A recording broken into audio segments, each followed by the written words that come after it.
South Korean trade officials met with U.S. Commerce Secretary Howard Lutnick in Washington as the two countries work to narrow differences over the $350 billion investment package. Ahead of the talks, the Korean delegation also held a meeting at the White House to discuss cooperation in the shipbuilding industry. Cambodia is reportedly planning to deport 59 South Koreans today who are involved in job scam cases. And the Cambodian Prime Minister met with the Korean delegation and expressed deep regret over the recent torture and death of a college student who was kidnapped and forced to work in a scam center in Cambodia. U.S. President Donald Trump has said he will meet with his Russian counterpart Vladimir Putin in Hungary for more talks on the Ukraine war. Although the exact date is unknown, Trump said the meeting will take place within 2 weeks or so. We begin today with trade talks between South Korea and the United States, which appear to be in their final stages. Senior Korean trade officials in Washington held a meeting with the U.S. Commerce Chief Howard Lutnick and sat down for talks with senior White House officials over shipbuilding cooperation. Our Moon Ji-young starts us off. As high-ranking South Korean government officials have entered the final phase of their talks in the United States, their first day of negotiations concluded with Presidential Chief of Staff for Policy Kim Yong-bum saying that they've had sufficient discussions lasting 2 hours. Presidential Chief of Staff for Policy Kim Yong-bum, Industry Minister Kim Jong-kwan, and Trade Minister Yeo Han-gu met with U.S. Commerce Secretary Howard Lutnick at the Department of Commerce in Washington, D.C. on Thursday. The industry minister met with Lutnick again after approximately 2 weeks to continue discussions aimed at narrowing differences over the proposed $350 billion investment package. Upon their arrival, the minister and presidential chief of staff held their first official meeting with Ross Delvat, director of the Office of Management and Budget, where they discussed measures for shipbuilding cooperation between the two countries. While the OMB is not directly involved in tariff negotiations, the South Korean delegation expects that emphasizing Korea-U.S. shipbuilding cooperation will positively influence efforts to reconcile differences regarding the $350 billion investment package. The OMB is a very crucial entity for the shipbuilding cooperation project. We are visiting the office as we want to listen to what it has to say and share each other's views on shipbuilding industrial cooperation between our country and the U.S. Earlier, Kim said that both nations are negotiating in the most earnest and constructive atmosphere. Regarding U.S. Treasury Secretary Scott Bessent's expectation of results within 10 days, the official took it as a positive sign. When the U.S. expects a result within 10 days, that apparently represents its interim assessment of the negotiations with us, and I read it as a sign that is not bad. Kim also emphasized the critical importance of the Korea-U.S. summit scheduled for the end of this month, held on the sidelines of the APEC leaders meeting in Gyeongju. Reinforcing the delegation's efforts, Finance Minister Koo Yoon-chol, who is in Washington for the IMF General Assembly, met with Bessent, acknowledging Korea's difficulty in meeting the U.S.'s $350 billion upfront investment demand. He noted that while U.S. secretaries understand Seoul's position, President Donald Trump's persuasion remains uncertain. He expressed concerns that paying the full amount upfront would undoubtedly pose a problem for Korea's foreign exchange stability. Moon Ji-young, Arirang News. And the United States has criticized China's targeting of South Korean shipbuilder Hanwha Ocean, calling it an irresponsible attempt to undermine shipbuilding cooperation between Seoul and Washington. A State Department spokesperson said on Thursday local time that China's actions only reaffirm the importance of strengthening U.S. economic cooperation with allies and partners in the Indo-Pacific region. The comments come just days after Beijing imposed sanctions on 5 U.S.-linked subsidiaries of the Korean firm, a key player in the Make American Shipbuilding Great Again project, which is part of Seoul's efforts to help the United States rebuild its shipbuilding industry. Meanwhile, Cambodia is reportedly set to deport 59 South Koreans involved in job scam cases today. Meanwhile, the Cambodian Prime Minister met with the South Korean delegation and expressed deep regret over the recent death of a South Korean national in an illegal online job scam. Our Lee Seung-jae has more. Cambodia is preparing to deport 59 South Korean nationals involved in job scam cases. According to a report by AFP, Cambodia's national police announced that the deportation will take place on Friday in cooperation with the Korean embassy in Phnom Penh. The individuals were either rescued from cyber scam centers or detained for related crimes. The move comes as Seoul has dispatched a joint government response team to Cambodia to tackle the surge in job scams that have led to the abduction and confinement of Korean nationals. So far, about 80 South Koreans are missing or unaccounted for, while more than 60 have been confined in the country in connection with such schemes. On Thursday, Cambodian Prime Minister Hun Manet met with the South Korean delegation and expressed deep regret over the recent torture and death of a South Korean national in an illegal online job scam. He pledged to intensify efforts to protect South Koreans and to arrest suspects still at large. Hun, who heads Cambodia's Commission for Combating Online Scams, promised a closer cooperation with Seoul to fight these crimes. Leading the South Korean response team is Second Vice Foreign Minister Kim Jin-ah, who voiced strong concerns over the situation and called for active measures to protect Korean citizens. I requested active measures and cooperation to protect our citizens and eradicate these crimes in Cambodia. She also highlighted the importance of Korea-Cambodia Joint Scam Response Task Force, which includes key agencies like the Korean National Police Agency, to work jointly with Cambodian authorities to root out these criminal networks. The coordinated efforts mark a significant step by both governments to address the widening job scam crisis affecting South Korean nationals in Cambodia. Lee Seung-jae, Arirang News. And in North Korea, the regime's leader Kim Jong-un, in a message to Chinese President Xi Jinping, has vowed to strengthen North Korea-China ties. According to the regime's state-run newspaper Nodongshinmun on Friday, Kim expressed gratitude for Xi's message of congratulations for the 80th founding anniversary of Workers' Party of Korea the day before. While saying the regime could once again feel the friendship and support from China, Kim added Pyongyang is to further strengthen and develop cooperative ties with Beijing in line with the new demands of the era. And over in Japan, Prime Minister Shigeru Ishiba has made an offering to Yasukuni Shrine, where Class A war criminals from the Second World War are enshrined. According to Kyodo News on Friday, Ishiba made an offering called Masakaki to mark the start of the Autumn Grand Festival. Since taking office, he has been making offerings or monetary donations instead of visiting the shrine in person. The right-wing Liberal Democratic Party president Sanae Takaichi, who is being mentioned as Ishiba's successor, is said to have decided to hold off on a visit to the shrine during the festival period, seemingly to avoid conflict with neighboring countries.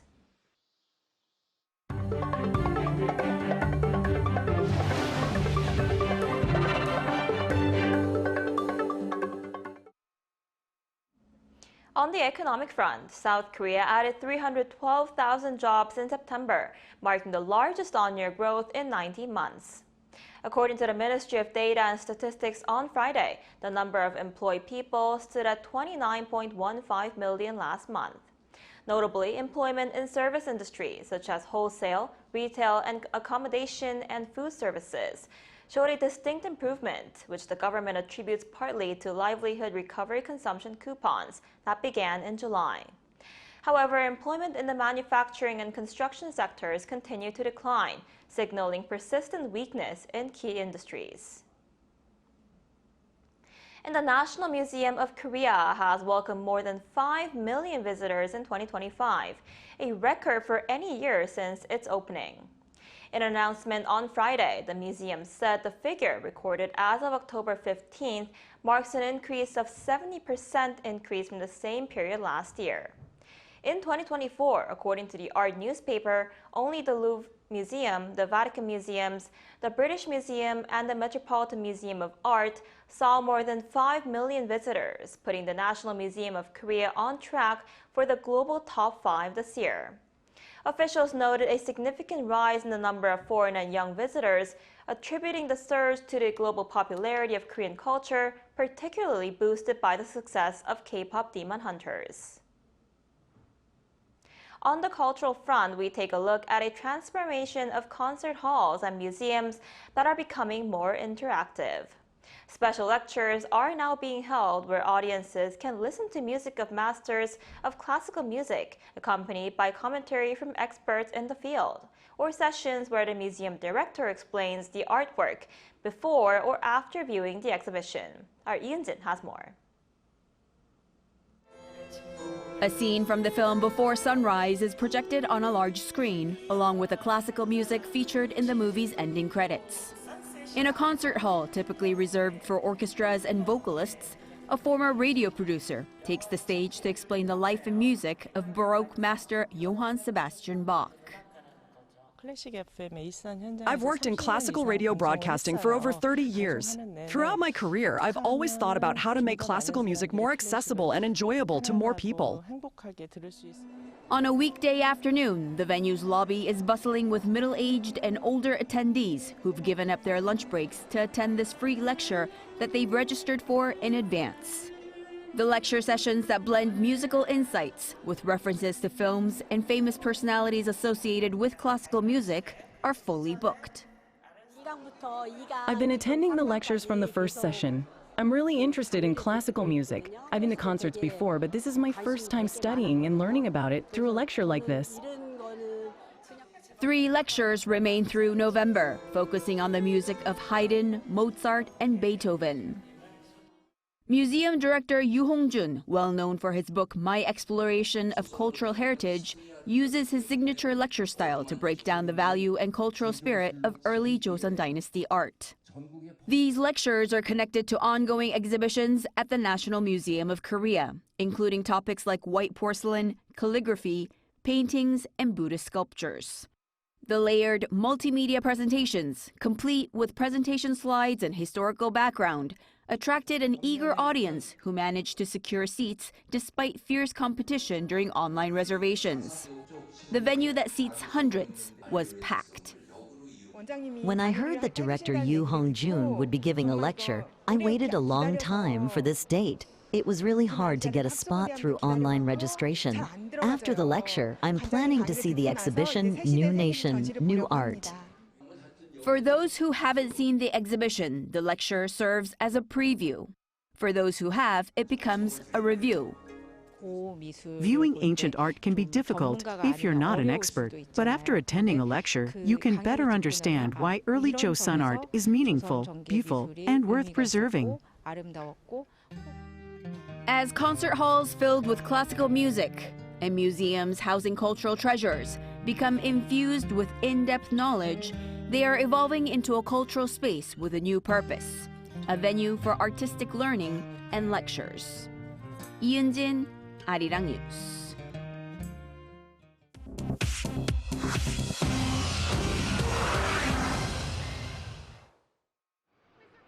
This is The World Now, bringing you the latest stories from around the globe. U.S. President Donald Trump and Russian President Vladimir Putin have agreed to hold a face-to-face meeting in Budapest after a 2.5-hour phone call on Thursday, described by both sides as very productive. The planned summit will be their first in-person meeting since August and signals a renewed diplomatic effort between Washington and Moscow. Trump said Secretary of State Marco Rubio will head a team of senior advisors meeting Russian Foreign Minister Sergei Lavrov next week to prepare the agenda. Putin's aides called the exchange extremely frank and trustful, while Hungarian Prime Minister Viktor Orbán hailed the planned meeting as great news for peace. The call between Trump and Putin came just before Ukrainian President Vladimir Zelensky arrived in Washington for talks on air defense and long-range missiles. In the U.S., former National Security Advisor John Bolton was indicted on Thursday on 18 counts for keeping top-secret records at home and sharing classified notes with family members. Prosecutors say Iranian-linked hackers breached Bolton's email in 2021, exposing sensitive material he had shared. They allege he failed to tell the FBI that classified information had been compromised. The charges follow FBI searches of his Maryland home and Washington office for records retained from his time in government. Court documents say Bolton shared more than 1,000 pages of daily notes and intelligence on foreign adversaries, including missile launch plans and covert operations. Attorney General Pam Bondi said no one is above the law and that abuse of power endangering national security will be punished. Bolton's lawyer called the case baseless, arguing that, like many officials, Bolton kept personal diaries and said Bolton did not unlawfully share or store classified information. In Peru, at least one person was killed and dozens of police officers injured on Wednesday night as thousands of protesters clashed with security forces outside Congress in Lima. The protesters are demanding action on corruption and rising crime. Police fired tear gas as demonstrators chanted "Everyone must go" and tried to tear down metal barriers. Officials say 32-year-old Eduardo Mauricio Ruiz died of a gunshot wound. A police officer accused of firing the shot has been suspended. Government says 89 police and 22 civilians were injured in the protests, with 11 arrests. The protests come less than a week after former President Dina Boluarte was impeached. Her replacement, President Jose Herri, expressed regret, promising an objective investigation and blaming violence on delinquents who infiltrated a peaceful protest. Uruguay has become the first country in Latin America to legalize euthanasia after senators in Montevideo on Wednesday passed the dignified death bill by 20 votes to 11. The new law allows mentally sound adults in the terminal stage of an irreversible illness to request euthanasia carried out by a healthcare professional. Supporters say the measure reflects Uruguay's long tradition of progressive laws, which includes same-sex marriage, abortion, and the legalization of marijuana. Senator Patricia Kramer said public opinion demanded the change, with polls showing 62% support nationwide. Chu Ji-hyun, Arirang News.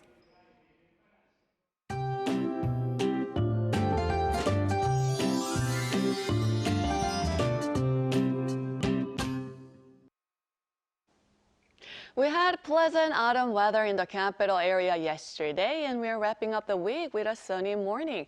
But again, more clouds will be moving in before the day ends with rain. And that rain will spread nationwide overnight and continue through tomorrow, with 10 to 50 millimeters expected. But the East Coast regions will see rain stick around through a Sunday morning. Gray skies have kept the temperatures milder than usual.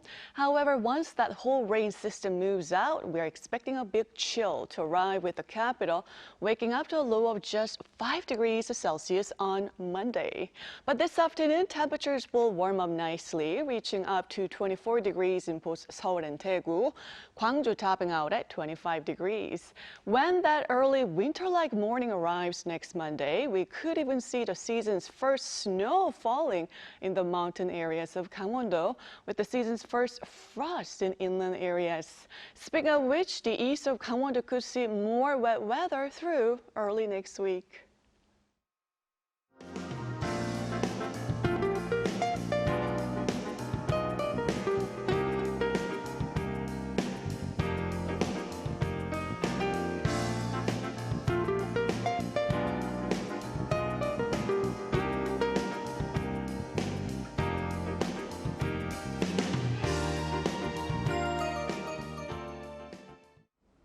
That's all we have for today's noon edition of Arirang News. Thank you for watching. We'll be back at 5 p.m. Korea time. Stay tuned.